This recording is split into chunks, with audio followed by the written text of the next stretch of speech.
വിളിച്ച് അന്വേഷിച്ചതാണ്, അത് bullet proof തന്നെയാണ് എന്ന്. പക്ഷേ അത് ഞാൻ ആ കാര്യം പി ജയരാജൻ എന്ന വ്യക്തിയോട് ചോദിക്കുമ്പോൾ എൻ്റെ മനസ്സിൽ ഞാൻ കൺവിൻസ്ഡ് അല്ല. ഞാൻ ഇന്നത് തുറന്നു പറയുകയാണ്, ഞാൻ ഇതുവരെ ഈ കാര്യത്തിൽ പറഞ്ഞിട്ടില്ല, ഞാൻ കൺവിൻസ്ഡ് അല്ല. അതുകൊണ്ടാണ് ഞാൻ ആ വായിക്കുന്നതിന് മുമ്പ് തന്നെ ഇതിങ്ങനെ ശരിയാണോ, കാരണം ഈ സർക്കുലറിൽ പറയുന്നത് സുരക്ഷയുള്ള ഹൈ സെക്യൂരിറ്റി ഉള്ള വാഹനമെന്നേ പറയുന്നുള്ളൂ.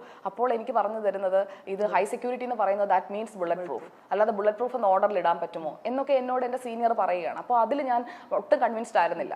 ആ കൺവിൻസ്ഡ് അല്ലാത്ത കാര്യം എനിക്ക് ചോദിക്കേണ്ടി വന്നു. അതിലെനിക്ക് ഖേദമുണ്ട്. കാരണം ആ പി ജയരാജന് ബുള്ളറ്റ് പ്രൂഫ് കാർ അനുവദിച്ചു എന്നൊക്കെ പറയുമ്പോഴേക്കും അത് ചർച്ച ചെയ്യപ്പെടുന്ന വേറൊരു രീതിയിലാണെന്ന് എനിക്കറിയാം. അദ്ദേഹത്തോട് ഞാൻ ആ ചോദ്യം ചോദിക്കുന്നതൊക്കെ ട്രോളായി. കാരണം എനിക്ക് തന്നെ ഞാൻ തന്നെ കൺവിൻസ്ഡ് ആയിരുന്നില്ല. പക്ഷേ എൻ്റെ സീനിയർ പറയുമ്പോൾ എനിക്കത് ചെയ്തേ പറ്റൂ. അത് ആ സമയത്ത് പറ്റിയതാണ്. ഞാൻ ആ സീനിയറിനോട് അതിനുശേഷം അത് സംസാരിക്കുകയും ചെയ്തു. അദ്ദേഹം എന്നോട് പേഴ്സണലി സോറി പറഞ്ഞു, ആ പുള്ളിക്ക് തെറ്റിപ്പോയതാണ് എന്ന് പറയുന്നത്. പക്ഷെ ആ തെറ്റ് അവിടെ ആരും അറിയുന്നില്ല.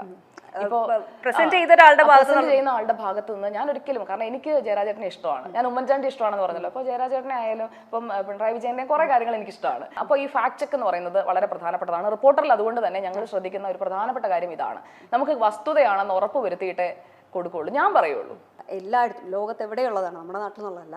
അതായത് എൻ്റെ പാർട്ടി ഓഹോ നിന്റെ ആ ഒരു നമ്മുടെ പണ്ട് കാലത്ത് അവർണരും സവർണരും ജാതിയുടെ പേരിലും റേസിസം എന്നൊക്കെ പറഞ്ഞ് നമ്മൾ ആൾക്കാരെ ഡിസ്ക്രിമിനേറ്റ് ചെയ്ത പോലെ തന്നെയല്ലേ ഇപ്പൊ പൊളിറ്റിക്സിന്റെ പേരിൽ അല്ലെങ്കിൽ നമ്മുടെ എന്താ പറയാ നമ്മുടെ ഒരു രാഷ്ട്രീയപരമായ ഒരു ഇൻട്രസ്റ്റ് വെച്ചിട്ട് ആൾക്കാർ ഡിസ്ക്രിമിനേറ്റ് ചെയ്യുന്നെന്ന് തോന്നിയിട്ടില്ലേ?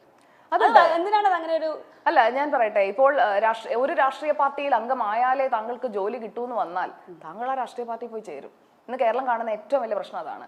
നിങ്ങളൊരു രാഷ്ട്രീയ പാർട്ടിക്കാരനാണെങ്കിൽ നിങ്ങൾക്ക് ജോലി കിട്ടും, അല്ലെങ്കിൽ നിങ്ങൾക്ക് പിൻവാതിൽ വഴി നിങ്ങൾക്ക് നിയമനം കിട്ടും എന്നും കണ്ടാൽ നിങ്ങൾ ആ പാർട്ടിയിലേക്കേ പോകൂ. അത് മനുഷ്യനിൽ സഹജമായിട്ടുള്ളൊരു കാര്യമാണ്. പക്ഷെ ഞാൻ അങ്ങനെ പോയിട്ടില്ല. ഒരു രാഷ്ട്രീയ പാർട്ടിയുടെ ലേബലിൽ അല്ല, അല്ലെങ്കിൽ ഒരു രാഷ്ട്രീയ പാർട്ടിയുടെയും അംഗമായിക്കൊണ്ടുള്ള ജോലി നേടലോ ഒന്നുമല്ല. ഞാൻ പറഞ്ഞല്ലോ, ഞാൻ ആദ്യമായി ജോലി ചെയ്യുന്ന news channel Kairali people TV ആണ്. എന്നാൽ ഞാൻ SFIയുടെ ഒരു കേഡറോ അല്ലെങ്കിൽ CPIM പാർട്ടിയിലെ ഒരു അംഗമോ അല്ല. അവിടെ എൻ്റെ മെറിറ്റും ഞാൻ ഇന്റർവ്യൂ അറ്റൻഡ് ചെയ്ത് കൃത്യമായ വഴികളിലൂടെയാണ് ഞാൻ വന്നത്. പക്ഷേ പാർവതിനെ പൊതുവെ SFIയുടെ ആളല്ല, BJPയുടെ ഒരാളായിട്ട് തന്നെയാണ്. ഇപ്പോ നമ്മളിപ്പോ ബിജെപിയിൽ അംഗത്വമുണ്ടോ എന്ന് ചോദിക്കും. സംസ്ഥാന പ്രസിഡന്റിനെ ഫോൺ നമ്പർ എടുത്തൊന്ന് വിളിച്ചു നോക്കി അറിയാമോ?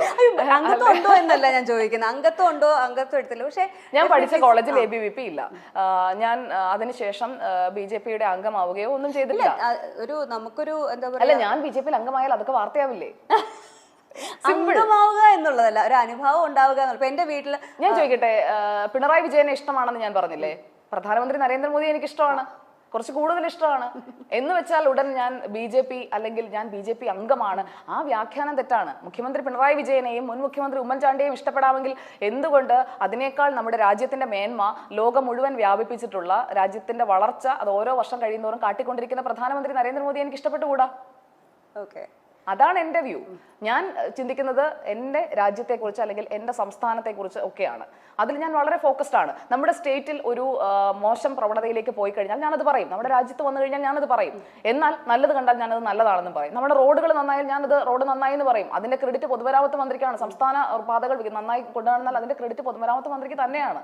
അവിടെ രാഷ്ട്രീയം വെച്ചല്ല ഞാൻ വിലയിരുത്തുന്നത്. ഇപ്പോൾ വന്ദേ ഭാരത് വന്നെങ്കിൽ അതിന്റെ ക്രെഡിറ്റ് എന്ന് പറയുന്നത് കേന്ദ്ര റെയിൽ മന്ത്രിയുടെ അടുത്തേക്ക് ആ നിവേദനം കൊണ്ടുപോയ ആൾക്കാണ്. അത് കെ സുരേന്ദ്രനാണ് കൊണ്ടുപോയതെങ്കിൽ കെ സുരേന്ദ്രൻ എന്ന് ഞാൻ പറയും.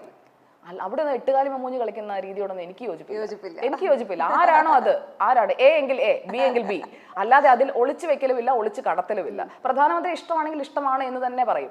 അപ്പോൾ പ്രധാനമന്ത്രിയുടെ മൻ കി ബാത്തിനെ കുറിച്ച് ഞാനും ഡോക്ടർ അരുണും തമ്മിലുള്ള തർക്കം വെക്കപ്പോൾ എന്നെ വിമർശിക്കാൻ സ്ഥിരമായി എടുത്ത് പറയുന്ന അതാണ്. പ്രധാനമന്ത്രിയുടെ ഒരു ശൈലി അതാണ്, ആളുകളുമായി കണക്ട് ചെയ്യുന്നത് മൻ കി ബാത്ത് വഴിയാണ്. അത് പ്രധാനമന്ത്രി സ്വീകരിച്ച ശൈലി. മുഖ്യമന്ത്രി പിണറായി വിജയൻ 6 മണിക്ക് വാർത്താ സമ്മേളനം നടത്തി കോവിഡ് കാലത്ത് ജനങ്ങൾക്ക് സാന്ത്വനമായെങ്കിൽ അത് അദ്ദേഹത്തിന്റെ ശൈലി. രണ്ടും രണ്ട് വ്യക്തികളാണ്, രണ്ട് ഭരണാധികാരികളാണ്. അവർക്ക് അവരുടേതായ രീതിയിൽ പോകാനായിട്ടുള്ള അവകാശം ഉണ്ടെന്ന് പറയുന്നത് പോലെ തന്നെ സുജയ പാർവതിയുടേതായ നിലപാടെടുക്കാനും അവകാശമുണ്ട്. You got the point? I got the point. പക്ഷേ മീറ്റ് ദ എഡിറ്റേഴ്സിൽ പലപ്പോഴും നിങ്ങൾ തമ്മിലുള്ള ഈ ഫൈറ്റ് സ്ക്രിപ്റ്റഡ് അല്ലെന്ന് ഇപ്പൊ മനസ്സിലായല്ലോ അല്ലേ? സ്ക്രിപ്റ്റിന്റെ ഒക്കെ എന്ത് ആവശ്യം, ഇതിങ്ങനെ കമ്പ്യൂട്ടർ പോലെ പ്രിന്റ് ചെയ്ത് വരുമല്ലേ?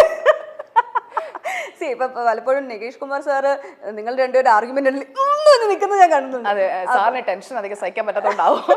പിന്നെ സാറ് എന്ന് പറഞ്ഞു കഴിഞ്ഞാൽ സാറ് ഞാൻ പറഞ്ഞല്ലോ, ഞാൻ ആ റെസ്പെക്ട് കൊടുത്താണ് എപ്പോഴും. ഞാൻ സാറേന്ന് തന്നെയാണ് ഞാൻ ആ ഷോയിലും വിളിക്കാറുള്ളത്. നികേഷ് സാറേന്ന് വിളിച്ച്, അതായത് ഞാൻ അദ്ദേഹത്തെ ആദ്യമായിട്ട് കാണുന്നത് 2011 ഈ റിപ്പോർട്ടർ ചാനലിന്റെ തുടക്കത്തിന് മുമ്പുള്ള ആ സമയത്ത് എന്നെ വിളിച്ചതിന്റെ അടിസ്ഥാനത്തിൽ ഞാൻ അവിടെ വരുമ്പോഴാണ് ഞാൻ ആദ്യമായിട്ട് നികേഷ് സാറിനെ കാണുന്നത്.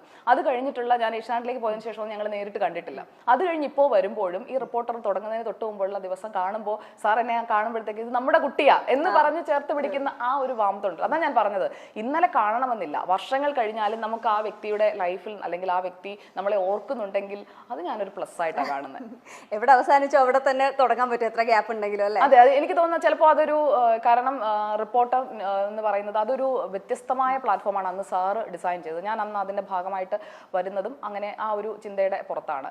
അതിൽ നിന്ന് ഇപ്പോൾ പുതിയ രീതിയിലേക്ക് അതിനെ കൊണ്ടുപോകാനായിട്ട് ഒരു ഇത് വരുമ്പോഴേക്കും അതിലേക്കും എനിക്ക് വരാൻ പറ്റുന്നു എന്ന് പറയുന്നത് ഞാനതൊരു പ്ലസ് ആയിട്ടാണ് കാണുന്നത്. കാരണം അത് ദർ ഈസ് സംതിങ്. അന്ന് അവിടെ നിൽക്കാതെ പോയ ഞാൻ ഇവിടെ തിരിച്ചു വരണം എന്നുണ്ടെങ്കിൽ എന്തെങ്കിലും സംതിങ് ഡെസ്റ്റിനി പ്ലാൻ ചെയ്തിട്ടുണ്ട്, ഇവിടെ വന്ന് എന്തോ ചെയ്യാനുണ്ട്. അപ്പൊ അതുകൊണ്ട് അതിനുവേണ്ടി ആയിരിക്കും ബ്രേക്ക് എടുക്കണം എന്നല്ലേ വിചാരിച്ചിരുന്നത്? 24 മാറിയിട്ട് അങ്ങനെ ഒരു ഇല്ല, ഇടയ്ക്കൊരു ബ്രേക്ക് എടുക്കുന്നതിനെ പറ്റിയിട്ട് വന്നിട്ടേ ഇല്ല. ഇല്ല. പക്ഷെ അങ്ങനെ ഒരു ന്യൂസ് വന്നതുപോലെ ഇല്ല, ബ്രേക്ക് എടുത്തില്ല. ഞാൻ കുറച്ച് തീർത്ഥയാത്രയൊക്കെ നടത്തി, ചിത്രങ്ങളൊക്കെ കണ്ടുകാണല്ലോ. ഞാനന്ന് കാശിയൊക്കെ പോയി. ഞാനന്ന് ഉത്തർപ്രദേശ് മുഴുവൻ ഒന്ന് പോയിരുന്നു, യാത്ര പോയിരുന്നു. അത് പബ്ലിക് പോളിസി റിസർച്ച് സെന്റർ എന്ന് പറയുന്ന ഒരു റിസർച്ച് ഇൻസ്റ്റിറ്റ്യൂട്ടിന്റെ അതിന്റെ ഇൻവൈറ്റ് അനുസരിച്ചാണ്.